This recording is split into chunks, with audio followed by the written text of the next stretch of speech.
стаў на прасторах Беларусі. Захапляюся я імі, ды найболей ганаруся. Я сваёй малой радзімай, мілай вёсачкаю наша, самай роднай, самай мілай, ды хопіць слухаць, лепш пабачыць. Вось капліца пад сасёнкай, возера пускае блікі, храм раскінуў, вежы стромка, шэпча бор, як сябар блізкі. І ёсць тут месца асаблівае, месца гонару і славы, дзе ў баяк за вёску мілую землякі на смерць стаялі.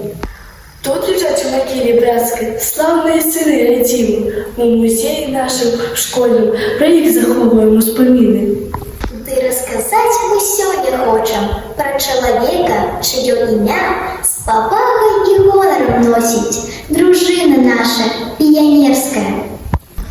Ваганькоў Іван Сцепанович нарадзіўся 19 лістапада 1926 года у вёсцы Слакавічы Глуцкага раёна Магілёўскай вобласці. У 17 гадоў ён трапіў на фронт.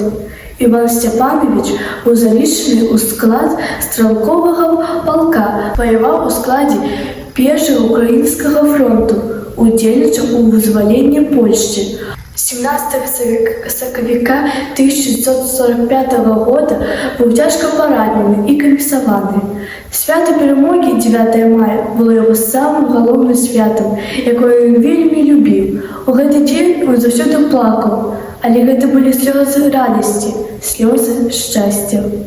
Ветэран Вялікай Айчыннай вайны, узнагароджаны медалём за перамогу над Германіяй, медалём Жукава, юбілейнымі медалямі, але асаблівая ўзнагарода – гэта ордэн Вялікай Айчыннай вайны. Прыехаў начу ў 1948 годзе і ўсё жыццё працаваў тут настаўнікам фізікі і матэматыкі, выдатнік народнай асветы.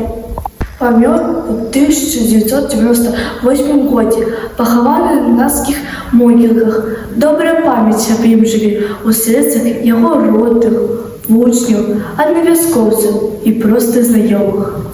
Ён застаўся ў памяці жыхароў вёскі як добры, мудры, справядлівы чалавек і настаўнік. Праз гады, праз пакаленняў Пранясём у сэрцах нашых святую праўду пра радзімы вызваленне. Удзячны не будзем, ды сваім дзецям раскажам